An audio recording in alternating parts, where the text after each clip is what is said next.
Benjamin Castle are Americans. Watching the footy. Liam Ryan saying, kick it my way, I want to jump over the pack, and here he comes! Ryan! This is Buddy Franklin! This is the greatest showman!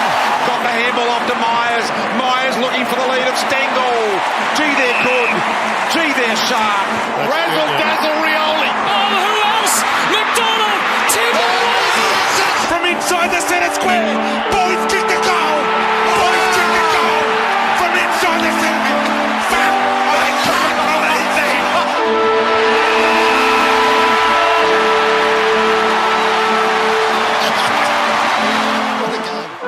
believe Good time of day, everyone. I am Benjamin Castle. I am Ethan Castle. Welcome to episode 130 of Americans Watching the Footy. And as we're recording this early Thursday US time, late Thursday Australian time, we are celebrating a birthday.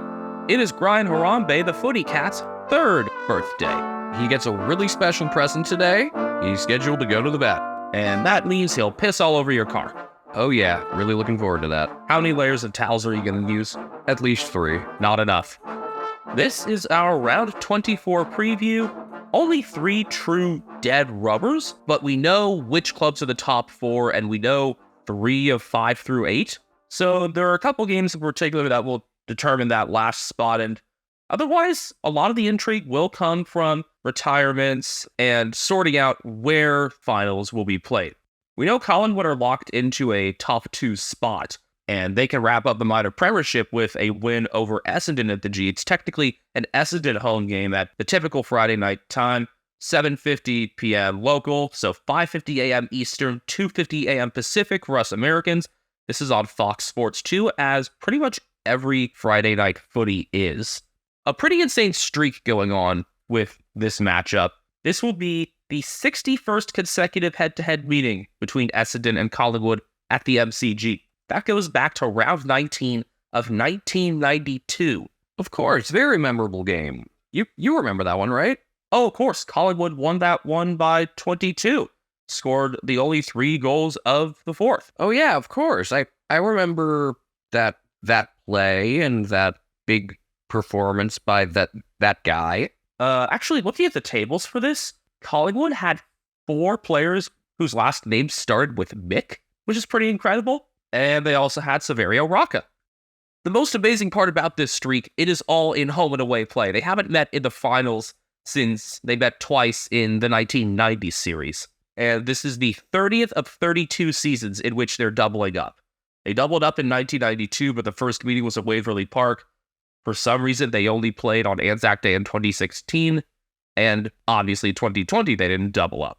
Bombers enter at 11-11. They are in 10th. They are officially eliminated from finals contention with their loss to GWS. Or, well, they're technically mathematically still alive if they... All they gotta do is win by well over 100 points and have the Bulldogs lose to Geelong and have the Giants lose to Carlton by well over 100 points. So, very, very attainable. If they just send the West Coast Eagles in those other teams' places, it's possible. Or North. Collingwood are 17-5. They're in first despite their loss to the Lions. A win or draw locks up the minor premiership for them. The only way they don't win the minor premiership is with the combination of a loss and a Lions win. Now, there's the very unlikely scenario of Port somehow making up, 12%. Hard to even entertain that. But yeah, if we're being technical, Essendon is the 10th team still in the finals hunt. And back on Anzac Day earlier this year, Collingwood scored all 7 goals in the 4th quarter to storm home and win by 13. Nick Dacos had 40 disposals and 2 of the 4th quarter goals. The second one was the winner. He won the Anzac medal to nobody's surprise in front of the second largest home and away crowd ever at 95,179. I remember there was an amazing bit of numerology there on Bounce involving that number. We've got some massive list changes for this week for Essendon as their season is virtually over. 6 different guys listed as injured, including Matt Guelphy, who was subbed out last week with a hamstring injury. The others, Jai Caldwell, Sam Draper, Jake Kelly, Jake Strayer, and Peter Wright. This could be one of those situations where, it's like anyone with a minor injury, there's no need to push it. Coming in are Kane Baldwin, Nick Bryan, Will Setterfield, Will Snelling, Sam Wiedemann, and as the sub in what looks like his final game, unless he unretires again, which would be awesome because the more of him, the better. I have a feeling that he's going to stick around at the club in some capacity, though. Or maybe it's some other club. I would imagine it's Essendon, but I mean, he was linked to Frio last year for a bit, but this seems more definitive. He's played, I think, 6 games this year. We remember the amazing reaction when he came on as the sub in the opening round against Hawthorn and kicked a goal there. Walla is good for footy, and he's the first player that we recognized. This will also be Darcy Parish's 150th game. I don't think 150 gets you a cheering off, but if you want to piss off Kane Cords, go right ahead. Especially if you get pummeled again, like you did in Merritt's 200th. It'll be the 100th game for Josh Dacos for Collingwood, and they're bringing back Jordan DeGoey and Bobby Hill. They're also bringing in Finn McRae as the sub for his first game of the year at long last. Don't know how it took this long for him to come in.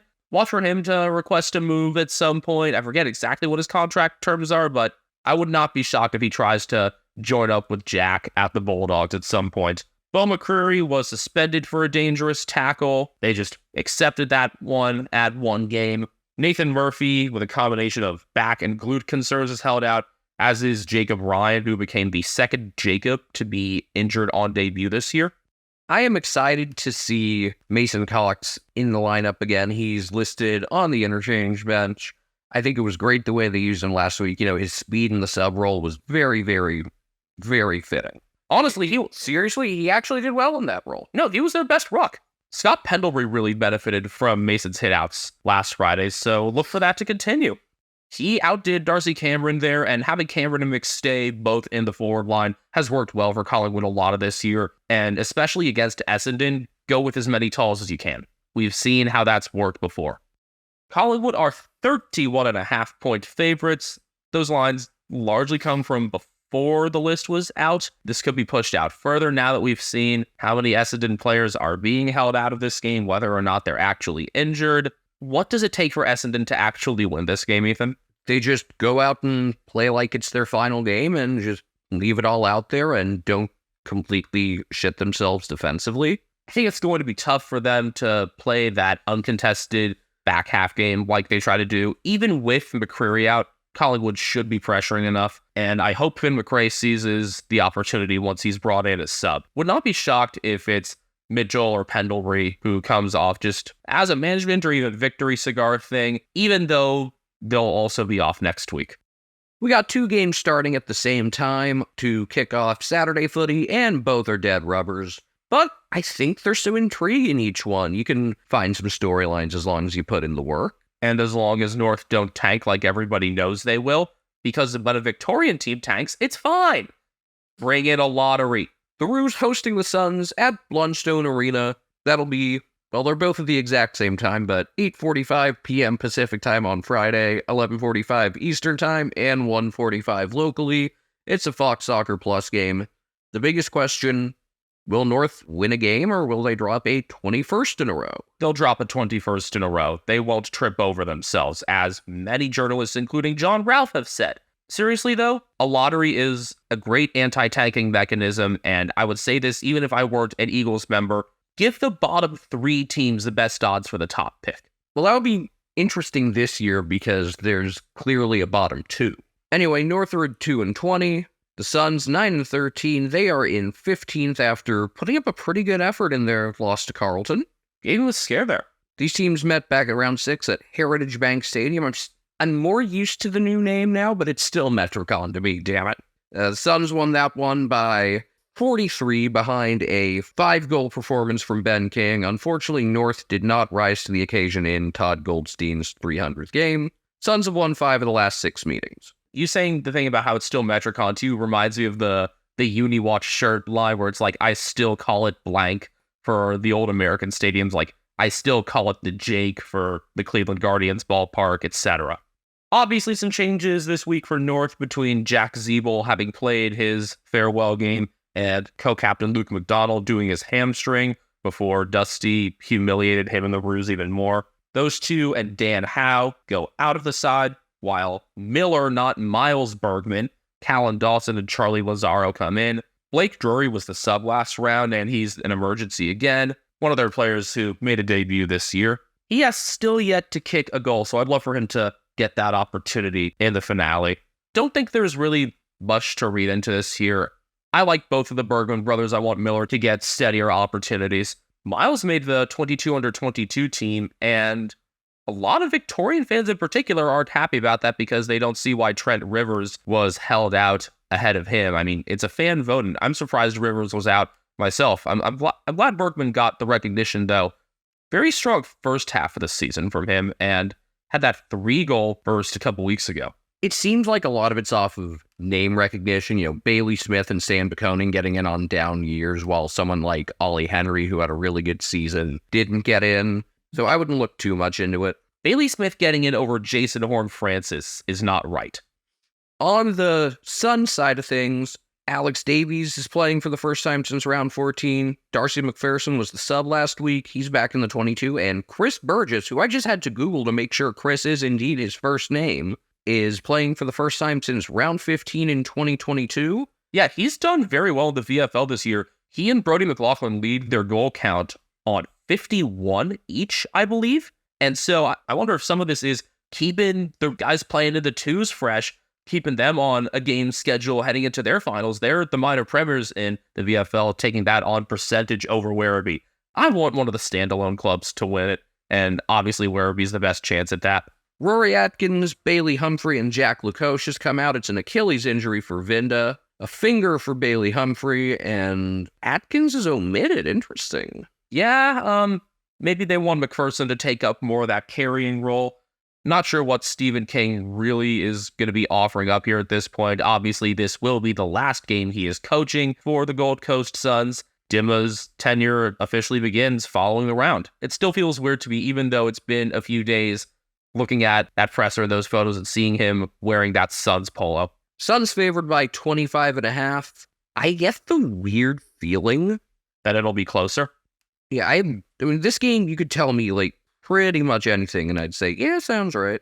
Anything other than a North win by more than 3 goals, I could see on the table. Because again, if North win this game, it'll be an accident. They have the chance at getting the top 4 picks. Well, one of them will be a bid on Suns Academy kid, Jed Walter. But still, they have a chance if Ben Mackay has offered enough money for them to really clean up at the top of the draft. And obviously the Eagles beating the Dogs helps with that. I don't care too much about one player in the mix of things. It would be nice for the Eagles to get Harley Reid or the top Western prospect in Daniel Curtin. I just find it incredibly funny that the Eagles are players in this whole race between 8th and 9th, and that they've beaten both teams in 8th and 9th this year. As for this game out by Hobart, whatever happens, happens. You know what? Is this the game that Levi Casbolt finally kicks 5? I don't know. I just realized my guy, Caleb Graham, did not get a game all year, which is kind of hard to believe. Hard to believe in a lot of ways, but also Charlie Ballard elevated to one of the best intercept defenders in the league this year. Has some trouble against some of the more physical targets, and with Lockie Weller reemerging before he did his ACL again, that definitely took up some game time for him. Joel Jeffrey moving to halfback didn't do Graham any favors there. We're big Joel Jeffrey fans as well. It's a tough list to crack at the AFL level, and I hope all of them get opportunities again. We'll see how Dimma values them. So at the same time as that game out on Tasmania, you got Hawthorn and Freo playing at the G. This is the Sarong and Ryan Derby. I feel like we need, the Sarong Ryan Showdown Rumble. I'm not going to use Showdown. Skirmish Rumble. The Sarong Ryan Standoff Rumble. Okay, I'll take it. Brothers Jai and Caleb Sarong. Jai into the 22 for Hawthorn for the first time this year. Had been going well in the VFL, but was sidelined for a couple months with pericarditis. And then Brandon Ryan is back in for the Hawks, which means he has the chance to match up against his cousin Luke like I've been wanting. It's a dead rubber. Hawthorn really doesn't have anything to play for. They're locked into 16th. The Dockers can shuffle a spot, but I want the Sarongs and the Ryans to play on each other, and that's the biggest thing I want out of this game. I look forward to the playful shoving between them when they get lined up with each other. Which one of Jai or Caleb is more likely to say, my dad fucked your mom last night? Ooh. I don't know them personality-wise well enough to really say, but I just hope at least one of them says it, if not both. I think that was Michael Voss saying that to his brother? Yes. Gave me all sorts of newfound respect for Voss after I learned that was his line. So Brandon Ryan and Jai Sarong are two of the ins for the Hawks. Jai Newcomb is the other after experiencing some hamstring tightness on Sunday and being a late out there. That was what allowed Henry Hustwaite to debut, and he's been kept in. I approve. Yeah, he looked solid. I think he's proved he's very much an AFL caliber player so far. He'd been in the mix for a while. I like that the Hawthorn are giving the youngsters a lot of chances this year. I mean, that was kind of the whole point of this year, and they still ended up with about as good a record as they had last year. I know a youngster that didn't get a game for them, and it's still pissing me off. Hey, Cooper Stevens wanted it. Deborah Granger-Barras, Ned Long, and Max Ramsden go out for the Hawks. Unsurprising that Ramsden especially is out after he was subbed out last week, but did an all right job playing on Max gone. So between Ramsden, Ned Reeves, and Lloyd Meek, you got an interesting situation there with the ruck stock. I still want to see Reeves have that time as a center half forward, even though he's proven himself in the ruck this past month or so. For Freo, Joel Hamling is back in, along with Michael Walters, who missed last week with a calf injury. Neil Erasmus is listed as an emergency again. He was a sub last week. So I guess it's unlikely for him to pick up that Rising Star nomination then. Bailey Banfield's out after injuring his AC joint, and Jager O'Meara, who got subbed out last week with a calf injury, has seen his season come to an early end. Solid campaign for him. For the things that have gone wrong for the Dockers, I would not list him as one of them. Took a couple months for him to hit his stride. It was really in that round 8 meeting against his former team here, the Hawks, where he really found his form again. That was a very nice 69-point win for the Dockers out at Optus Stadium. You also had Luke Jackson really finding his form there, having that center half forward time while also pinch hitting in the ruck. A great all-around game from Sean Darcy as well. Obviously, his season came to an early end against Collingwood. There was a lot of frostball in that affair as well. And, I mean, let's see how much longer we end up seeing frostball. Next year, probably, who knows after that. Get used to hinge ball instead of frostball. Here's the crazy thing about these teams meeting in Victoria. First time they're doing that in over a decade. You have to go back to round 3 of 2013 at the G. They've played 12 times since, 8 of those being out west, 5 of them at Optus Stadium and 3 at the old Subiaco Oval. And all 4 of Hawthorn's home games against Freo between 2013 and this coming Saturday were in Launceston. And this home and away streak, that is, because they did meet in the grand final in 2013 at the G as well. How do you not have a grand final rematch at the G when one of the teams is Victorian? When the other one's not, I guess, it's one of those games where, they try to put the ones in Tasmania that aren't the biggest draws, but I guess straight off of the grand final would have made sense. The Dockers have won the last 5 meetings head-to-head, but it's Hawthorn who are 7.5-point favorites at home. I have no idea what's going to happen with this game. I think there's a chance one of these teams comes out ready to play and the other's super flat. I would find it more likely Hawthorn come out ready to play. I don't know. After the way they've played the last couple weeks, I also wouldn't be surprised if they delivered a clunker. I don't know. This could be an interesting game, and it's a shame there's not much on the line because the footy could actually be a pretty fun watch. Could be one of the most competitive midfield battles really all season with both Sarongs in there, Newcomb, Brayshaw. I could see this becoming a finals matchup again in the near future. I hope it is anyway. I could see Hawthorn getting there as early as next year if injuries are kind to them. Freo, I mean, we knew they'd take a step back this year, maybe not as dramatic as this. What does it take, you think, for Freo to get back to finals within the next couple years?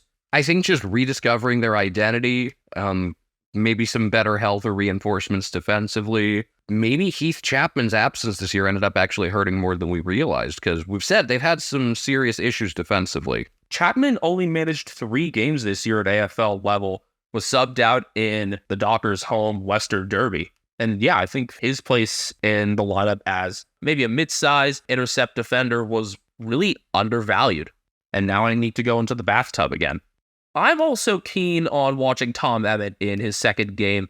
Having him and Sonny Walters in there, we'll see how they navigate that. Emmett came in for Walters last week. earned some free kicks, kicked 2 goals on debut, good attack of the ball. Maybe that frees up Walters to play a bit more outside and more of a pocket. We'll see how they navigate that.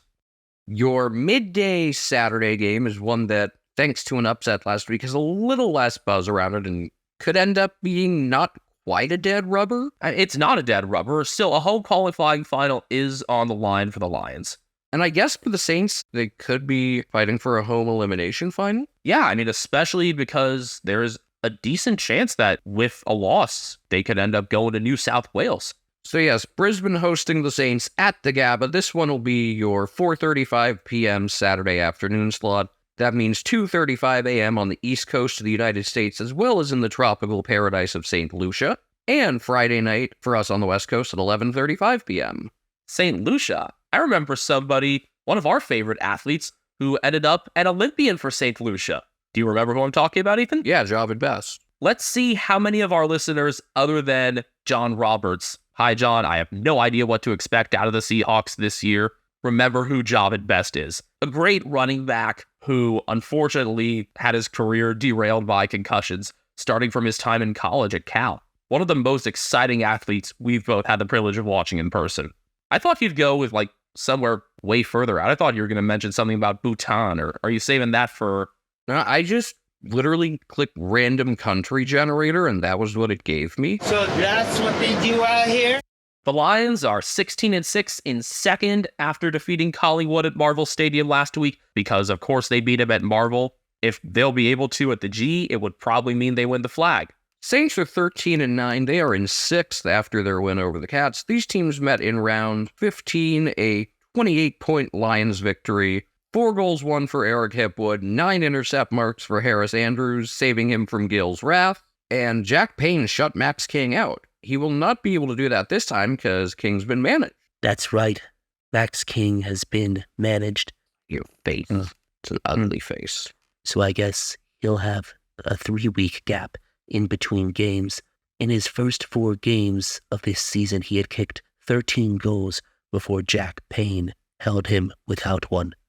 You mentioned Hipwood had a good scoring performance. This will be his 150th game as the Lions look to extend their head-to-head streak against the Saints to 4. Not many changes for Brisbane. Jared Lyons returns to the 22 with Lincoln McCarthy coming out with a calf injury. Guess that means Cal Achi's right to go then. That's good. Achi struggling to find time this year says a lot about the kind of depth that the Lions have because he's a pretty versatile player. I end up mostly seeing him as a mark on the wing or the boundary, but his aerial skills can make him valuable in all sorts of situations, and we have seen that when he's gotten games as of late. He can play as a halfback, he can play midfield, he can play forward. It's a type of player you could really use going into a finals run. And as for Jared Lyons, just a couple years ago, he was in the top 10 for the Brownlow. I think maybe some of the younger pieces coming in has squeezed him out a bit, but another piece who will be able to still get some time in September. Other than King, the Saints also will be without Seb Ross. He hurt his hamstring. Again. Hunter Clark is elevated from the sub role to the 22, and Jack Hayes, excuse me, will be playing for the first time since 2022, round 6, back from his ACL injury. Congratulations. Good to see him in there. Mature age ruck forward, listed as full forward in this game, which is unsurprising given Rowan Marshall's also in there. This is really the first time all year then Marshall has actual support in the ruck. So we'll see what kind of ruck and forward time he ends up having. I could see him actually sliding back into defense a decent amount to be able to create some more direct one-on-one matchups against the Lions talls, having him back there along with Cal Wilkie, Liam Stocker, who will be playing his 50th game. Seen less out of Josh Battle as of late. I think Battle playing well is imperative if the Saints are going to keep this close, if not win this game. But yeah, Hayes had a great start to things last year, kicked 3 on debut, 6 goals in his first 5 games before doing his ACL. Went through an extended rehab with Sandringham as well, and I hope he makes the most of this opportunity. We'll see how long it is, too. Max King's management, I think, is allowing this to happen.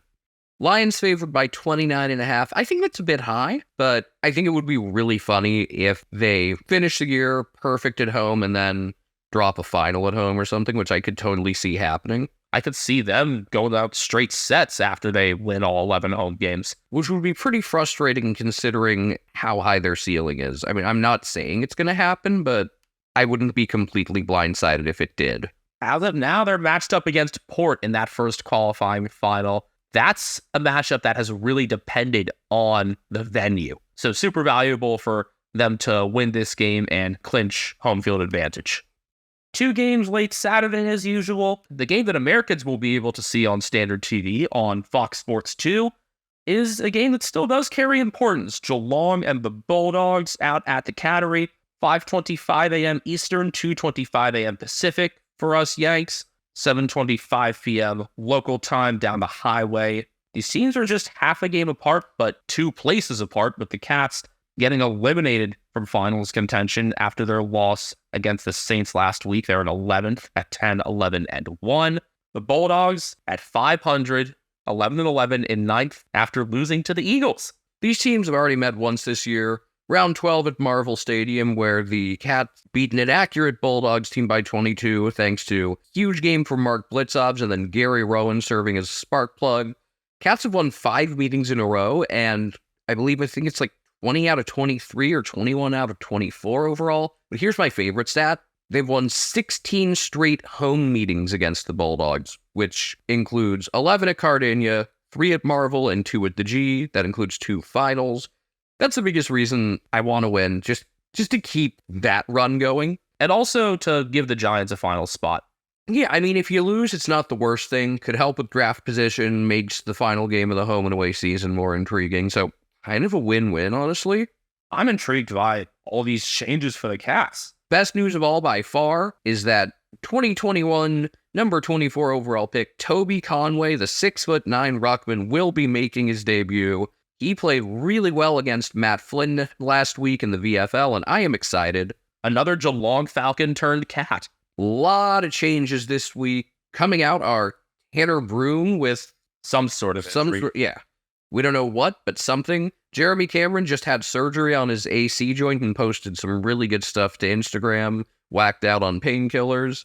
Brad Close hurt his hamstring. I thought it was an ankle thing, but Mitch Duncan suspended. Tom Hawkins, no need to push him through that hamstring, and Asava Radagalea, who injured his other hamstring last week. Basically, if you have any sort of minor ailment, there's just no need to put you in there. It's about getting healthy and rehabbing for the 2024 season. So Ollie Dempsey, who's played very well in the VFL, gets in. Mitch Nevitt, same deal, he's in. Sam Menegola playing for his first time since round 22 of the 2022 season.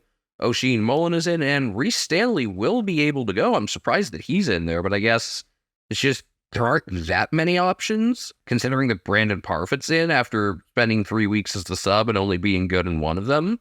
I think mostly Chris Scott does still want a decent matchup against Tim English, and you'll need to split time against him, so I imagine it's Stanley and Conway there, with Shannon Neal maybe getting some of the action in the forward 50. I guess Neal will probably be more of a resting full forward, though I could see Stanley splitting some time there.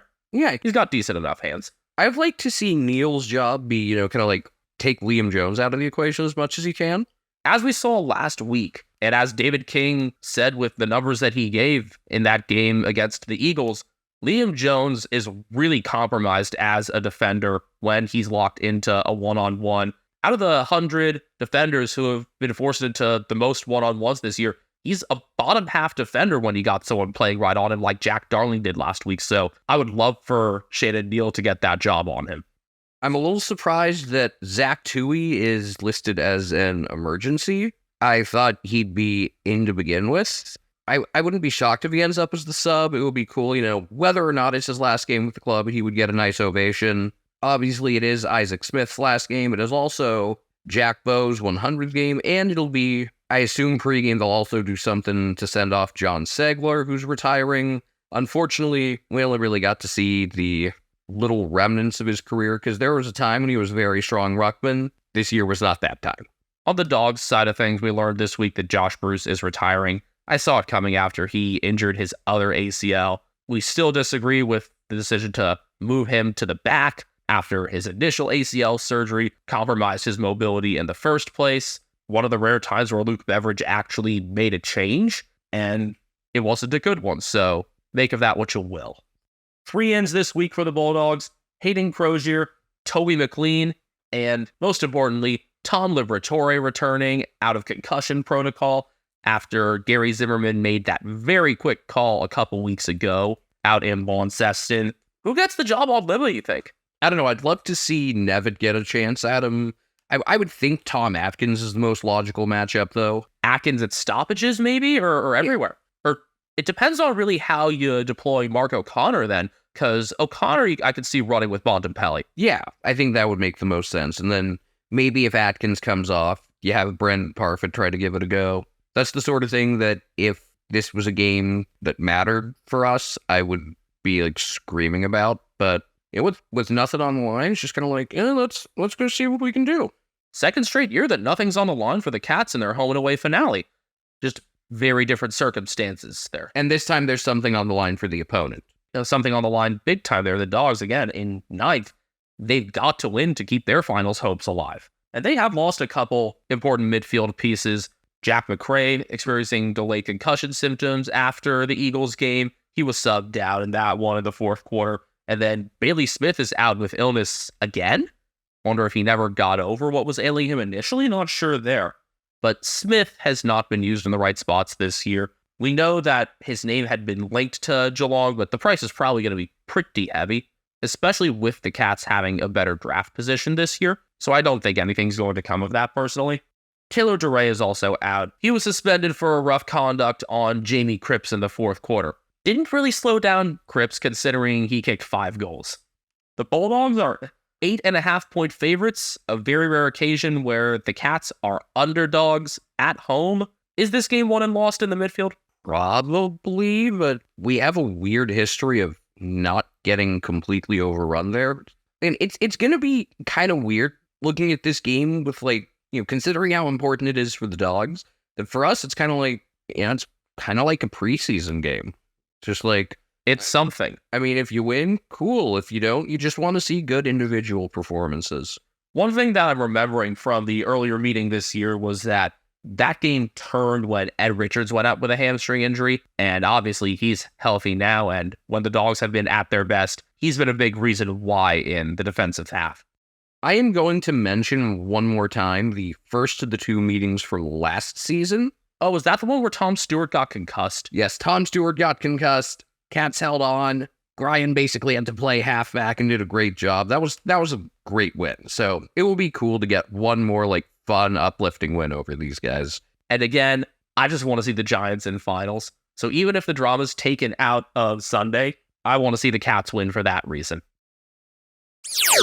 You know, Benjamin, 78% of our listeners are between 18 and 35 years old, so they probably want to start a podcast like we did. How did you know that number, Ethan? Thanks to the analytics we have for Spotify for Podcasters. Formerly known as Anchor, sorry Frio fans, Spotify for Podcasters has tools that allow you to record and edit your podcast from your phone or your computer. No fancy software needed. It's so easy you can edit it while drunk. And Spotify for Podcasters doesn't just allow you to upload to Spotify, you can also distribute your podcast on platforms like Apple, Stitcher, and more, just like we do. Best of all, it's completely free. Not only is it free, you can even make money from listener support or ad revenue. Hint, hint. Download the Spotify for Podcasters app or go to podcasters.spotify.com to get started today. We're on Twitter at Americans Footy. Personally, I'm at Castle Media. I'm on Twitter at BenjaminHK01. And Brian Harambe, the birthday boy, is on Instagram at CatNameDryan. During the break, he was very, bitey toward you, Ethan. He was the big one. I call the big one bitey. And how did you fix it? Found him a spider. It was a small one, but it was enough to captivate him. I'm a hunter, but I'm a silly hunter. All right, we continue our round 24 preview with another dead rubber. It is the Saturday nightcap. Now, this one starts 45 minutes after the main Saturday night game, and that's because it's out west. Yup, the Eagles and Crows out at Optus Stadium. This game should mean something. Thanks to goal umpiring, it does not. But yeah, all sorts of time zones to take note of here, because it's 6:10 p.m. local in Perth, or Burstwood technically, 7:40 p.m. for South Australians, 8:10 p.m. for Victorians and others in the Pacific states of Australia.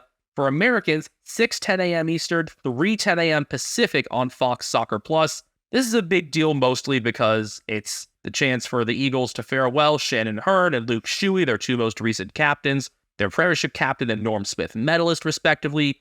Also a chance to farewell Nick Natanui, and likely a chance to farewell Adam Simpson. As we've both said, it would be much more proper if it was communicated coming into the game, or at least for the team to know if it's going to happen. I hope it's like one of those things where, it's like everyone knew Joel Selwood was retiring, and the players definitely did. Yeah, I mean, he hadn't told like too many people other than Chris Scott, but like it was pretty clear. I think he told the playing group at least ahead of the grand final. And if you didn't know before his goal, you saw the reaction from that, not just from him, but from Britt and his brothers, and you knew. Yeah, so it would be nice if you could, if this is the end for Adam Simpson, I hope he gets a nice send-off. Yes, 2018 West Coast Eagles Premiership coach Adam Simpson. Oh, and these must be bugger boots and expecting. The Eagles are off the bottom of the ladder because they defeated the Bulldogs. I still crack up thinking about that. It's pretty damn funny. It's funny that they lost themselves the number one pick. It's funny that they have a chance to still be a huge player and who makes the 8 because of it.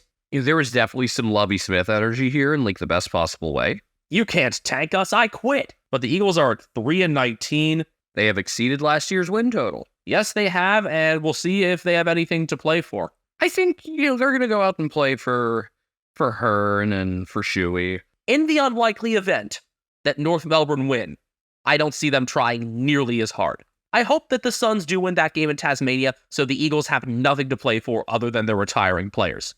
The Crows sit in 13th and are the best 13th place team in my memory at 10-12. I think they're the best 13th place team in a lot of people's memories, like people that have been watching the sport a lot longer than we have. It was a 122-point Crows win when they met at the Adelaide Oval in round 13. That was Taylor Walker's 250th game, and as Dwayne Russell said, the Texas 10. He was the first to even kick 9 goals at the Adelaide Oval, and he became the 4th Crow to get to double digits. That was that stretch where the Eagles lost back-to-back games by like 200-something combined. It was a lot. I don't remember the exact numbers, but it was a lot. We don't need to get into that now. The Crows have won the last 3 meetings, and they'll be bringing Lachlan Gallant and Patrick Parnell back in. Luke Pedler returns to the 22. Injuries to Shane McAdam and Rory Sloan have taken them both out. McAdam, a cheekbone injury after the Tom McCartan bump, where the suspension was overruled, and seems like the widespread reaction from that is disagreement. I thought it was going to get reduced to 1 game. I'm surprised, but I'm not bothered by it. Collisions are going to happen. Ugly geometry will happen. Yeah, and the fact that McAdam had kind of dropped into the contest at first is why I'm totally okay with it. It's an eye injury for Rory Sloan. There was some friendly fire there last week.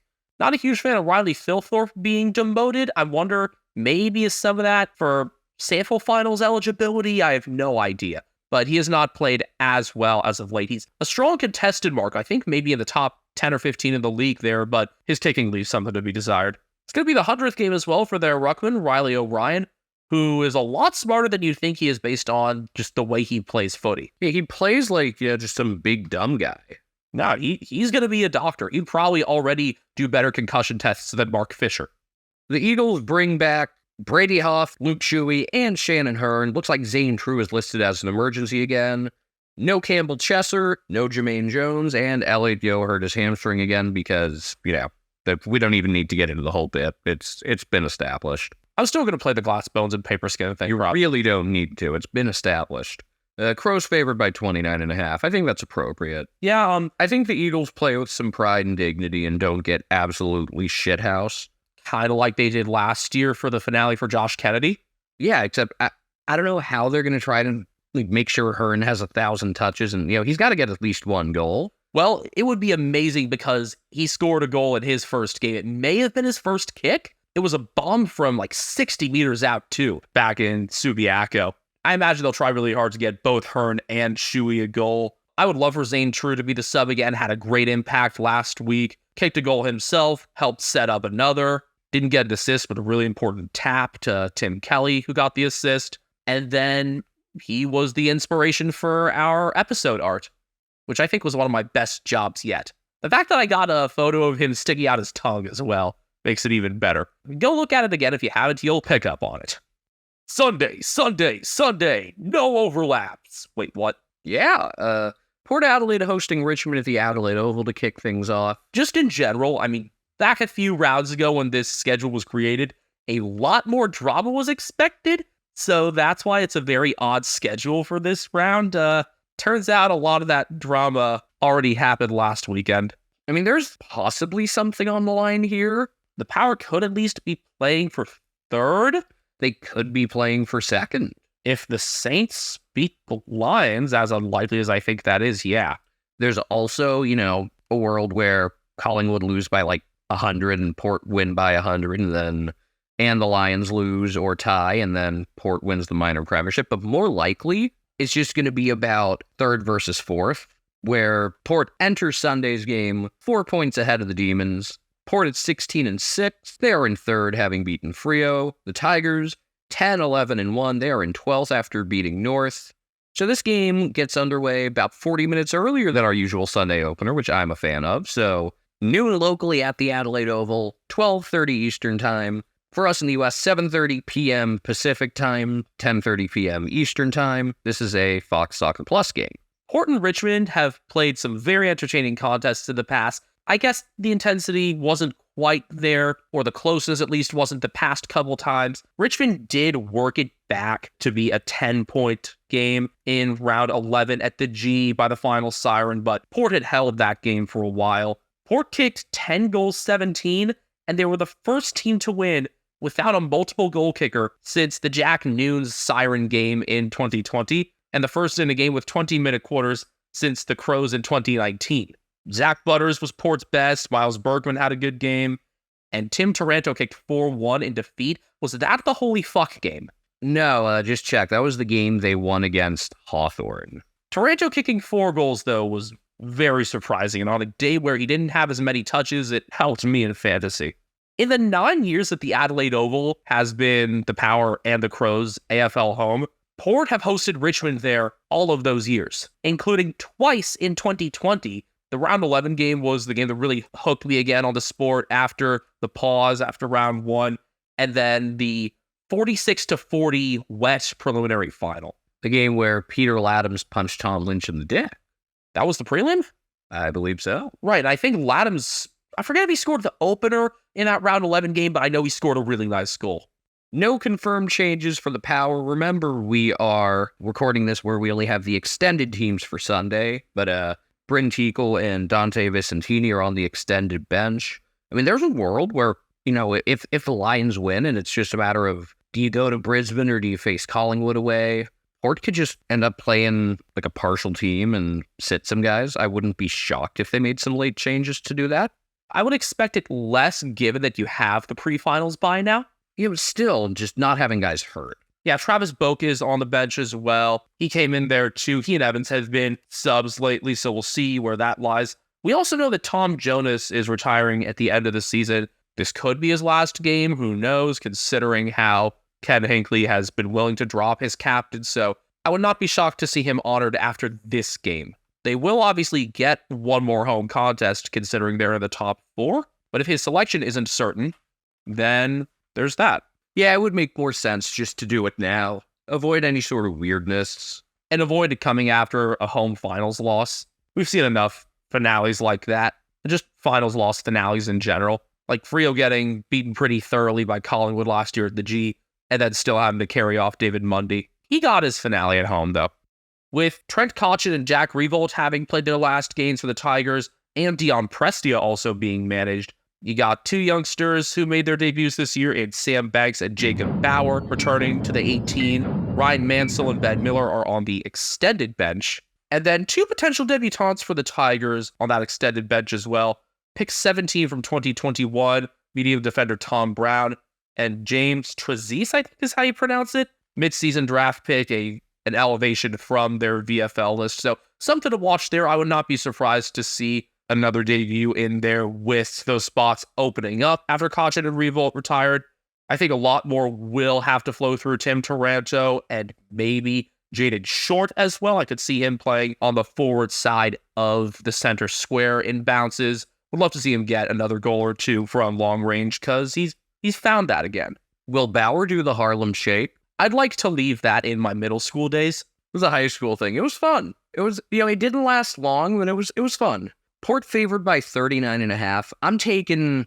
I think they win this one by more. I think they, it's one team that's kind of half playing a VFL squad and one team that's going to finals. Even though I don't think Port have a ton on the line here, most likely, I still think they just go out and win this one by, I don't know.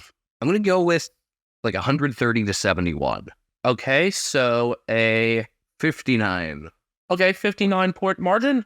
We'll take note of that. I think this is a good matchup for Todd Marshall and Jeremy Finlayson. Dylan Grimes has been a bit down as of late. If Finlayson or another one of Port's calls can take Nick Vlostone out of the game, then the others can definitely clean up. Again, I've been really happy with Vlostone's form this year, and Richmond's best play from the back half usually starts with him, or at least flows through him if they're switching sides.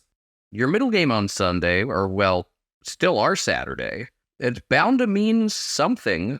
Sydney hosting Melbourne at the SCG. This one is your typical 3:20 p.m. local time, 1:20 a.m. on the East Coast of the United States, 10:20 p.m. for us on Saturday.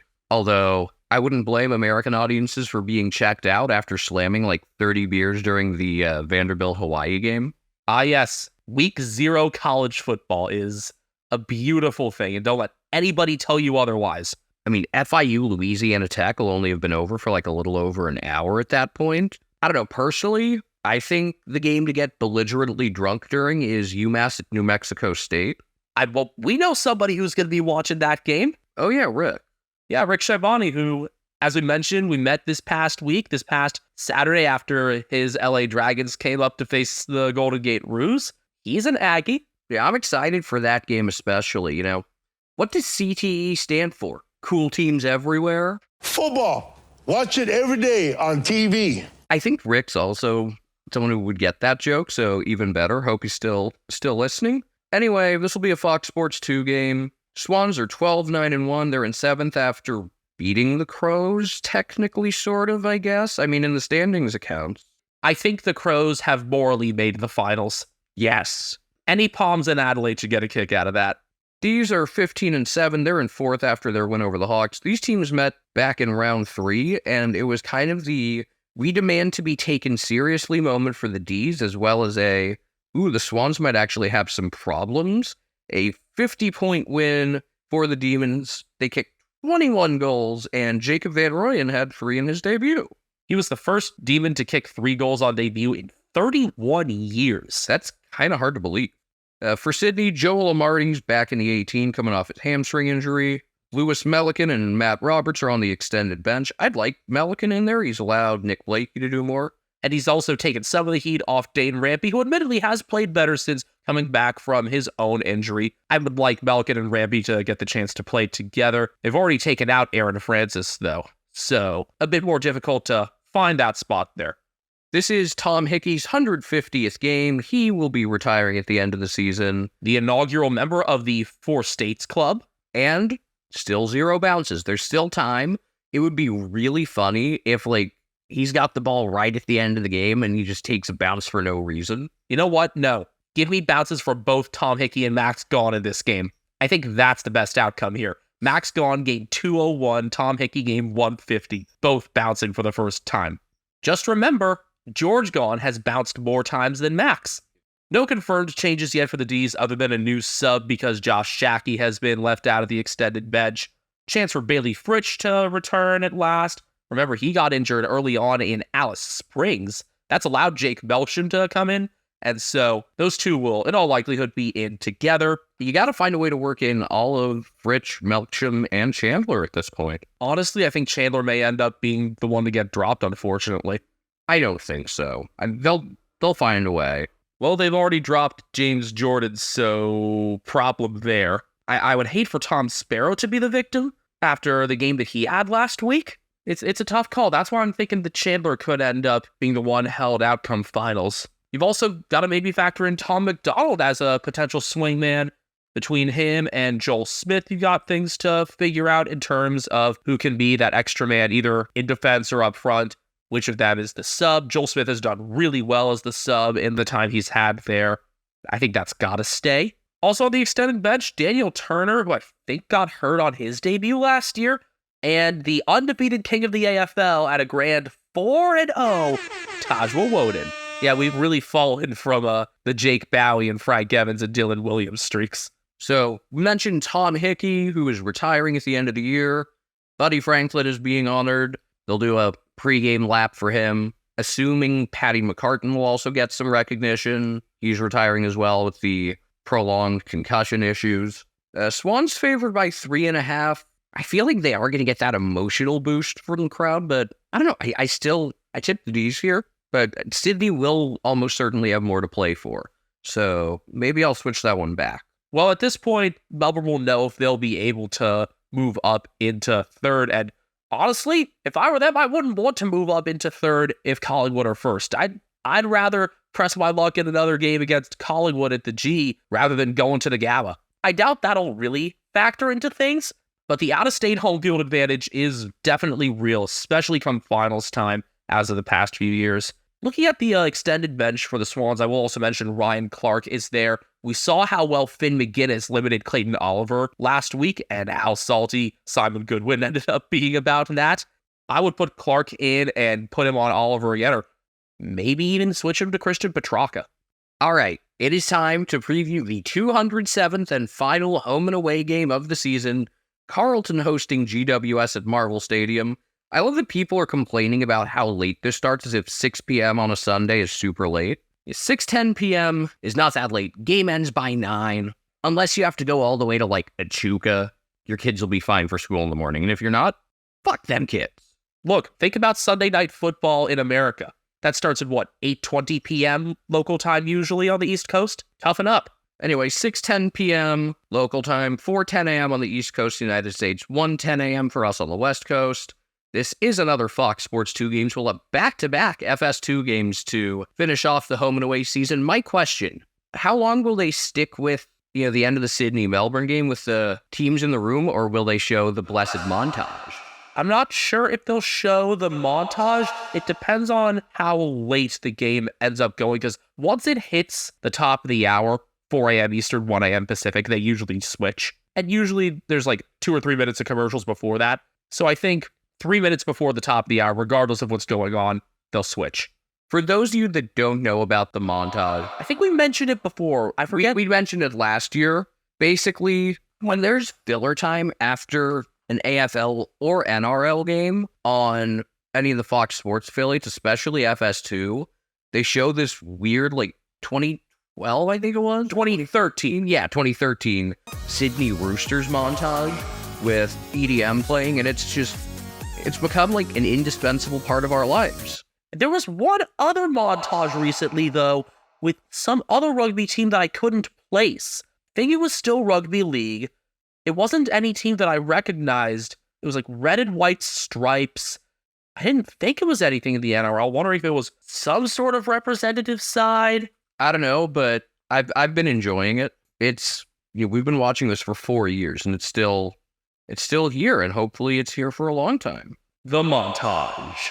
But enough about that. This game could end up being really important, or if the Cats do the Giants a solid, maybe as a thank you for some of the players that they'll end up receiving down the road, because anyone from regional Victoria that plays for the Giants is eventually inevitably coming to Geelong. GWS could have a finals berth sewn up, or they could need to draw or win. And doing that, of course, would require them to stop the Blues' 9-game winning streak. Carlton at 13-8-1. They're in 5th, having escaped against the Suns last week, which was a really fun game. I talked about it extensively in our Round 23 recap.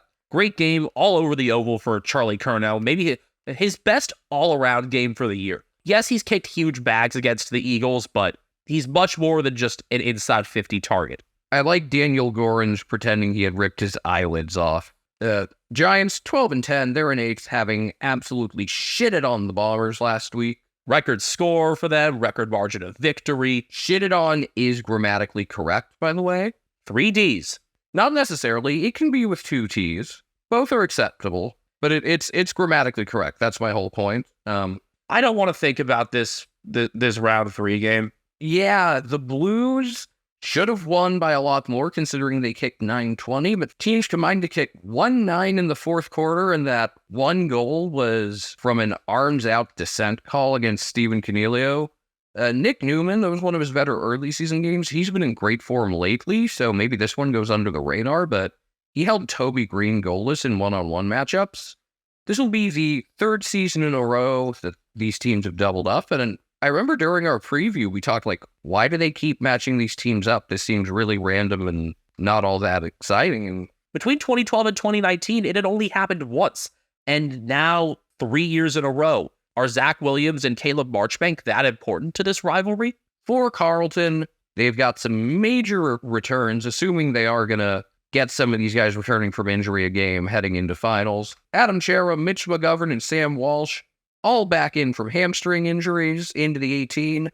Corey Durden and Lockie Fogarty are on the extended bench. We know that Sam Doherty will be out. He was subbed out in round 22 from that corked calf. And Ed Kernow's not listed. They've got far better options for sub at this point. It's amazing that they've had this streak with some games where he's been the sub. He's had a good career. He's just past his prime. The biggest surprise to me and something that I'm real excited about in this lineup, who stayed in the 18? Patty Dow. Well deserved. You got to find a way for him right now. I still think he departs at the end of this season. I think the Cats should be going after him with everything they've got. He is a Geelong grammar kid. Let's go. We move. Maybe he moves back. And with the pre-finals bye again, good to get these guys a game ahead of that, especially when you still do have things to play for. Ensuring yourself a home elimination final. You don't want to have to go to New South Wales for that. There's a chance that these teams could just run it back in a couple weeks. I don't think, though, because of the circumstances here, you would have a scenario where, these teams are afraid to show their hand. I wouldn't think so, especially for the Giants. That only really happens if it's a dead rubber, and if Carlton get locked into 5th, based on other results, the Giants would be playing for a home final. They still have the possibility of finishing as high as 6th. The percentage is close enough that they could catch the Saints in theory. That the Saints and the Swans both lose, GWS could have a way to finish all the way up in 6th. Helps a lot that they made up 7% last week against Essendon. Again, in terms of the Fahrenheit scale, they went from an absolutely normal temperature to a hospital-grade fever. Now, they are most likely going to have the lowest percentage of any final team, but they could end up better than the Saints. The Giants will be celebrating Steven Canelio's 200th game. So he joins that 200 group along with Toby Green, Nick Haynes, Lockie Whitfield. Callan Ward's approaching 200 with the Giants. He's already gotten to that point for his whole career. No confirmed changes for the Giants. I'd expect Ryan Agwin or Nick Haynes to come in some capacity. They've both been the subs this year. We do know about a couple retirements for the Giants. Phil Davis retired on Monday, as we touched on in our recap, and Dan Lloyd is retiring at the end of the season, so this could be his last game if things don't go GWS's way. Unfortunate that this is going to be the end of the line for Phil Davis. We didn't get to see him at his healthiest. I hope Phil Davis goes right into media. Wouldn't be surprised if he goes into coaching. Seems like the younger players have really liked learning from him, especially Jason Gilby, who I consider as the authority for, everything. I would expect Davis to get some more chances as a commentator or boundary rider on New South Wales broadcasts for 7, as we've seen the past couple years. I like having defenders' perspectives in there because, again, it is so often forwards. Keep Davis on the New South Wales broadcast. Give Nick Nat chances on the Western broadcasts. Just go for it, 7. The Blues are 5.5-point favorites. I don't see this game as being one decided by a single goal, even with the drama that Carlton have had as of late. I don't know. I could see pretty wide range of outcomes here. What do you say are the keys to victory for each team? I think for both, it's really get good performances out of your defensive depth, because we've seen for GWS what happens when someone like Jack Buckley has a good game versus a bad one. And if he's in, same goes for Nick Haynes. He's on that extended bench. And then for Carlton, I think like we've seen the importance of Brody Kemp these last few weeks.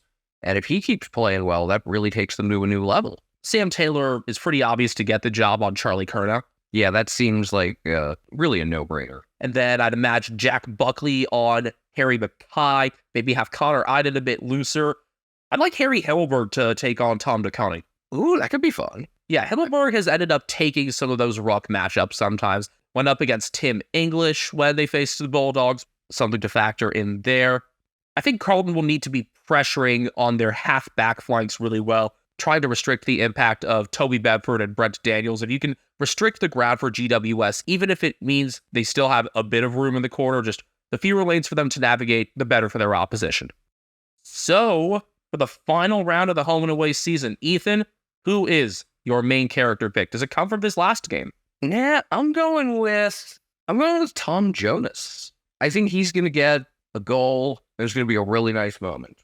He's only kicked 2 goals in his whole career, I believe, and his second was earlier this year. He's had a couple good defensive performances in him these past couple years. You think back to the afternoon game they had against the Swans where they were undermanned in defense. I believe they were without Tom Clurey and Darcy Bird-Jones for that game last year, and Jonas really stepped up, had that great smother on Will Hayward that was a highlight I saw again recently. I could see Jonas showing up and setting himself up to stay in for the finals run. My guy to watch does come from this last game, and that's part of the reason that I'm saying this. Jesse Motlop. You have so much of the focus on the taller matchups here between the Blues and the Giants. I think Motlop could end up slipping through the cracks in some ways, whether it's getting some live play opportunities on the deck or getting some set shots. If you have a one-on-one for him, I guess would it be Lockie Whitfield, you think? Because I wouldn't trust Ash with that. Isaac Cumming hasn't been as strong 1v1 as of late. I think Whitfield would be the right matchup to go up against Motlop. You'd have the size advantage there. You have someone who could run with him. Those two could be an underrated matchup and just 2 players to keep an eye on whenever the ball is in the Blues forward half. I like the idea of that. You've talked me into it. You've convinced me. Yay! Like Farmers Insurance, I know a thing or two because I've seen a thing or two. I've seen some things, man, and some stuff. I wouldn't recommend it. You know the drill. We're on Twitter at Americans Footy. Brian Harambe's on Instagram, a cat named Brian. Personally, I am at Castle Media. I'm at Benjamin HK01, and I'm watching Brian right now because he's spread out sleeping on Ethan's bed. He has relaxed finally. We'll see how relaxed he is for other parts of his birthday, which will, I guess, have passed in Australian time by the time this goes live. But still, happy birthday to Brian Harambe. When we make our footy pilgrimage, we will make signs for Brian Myers to say, hey, we named our cat after him. Oh, yeah, that's already been established.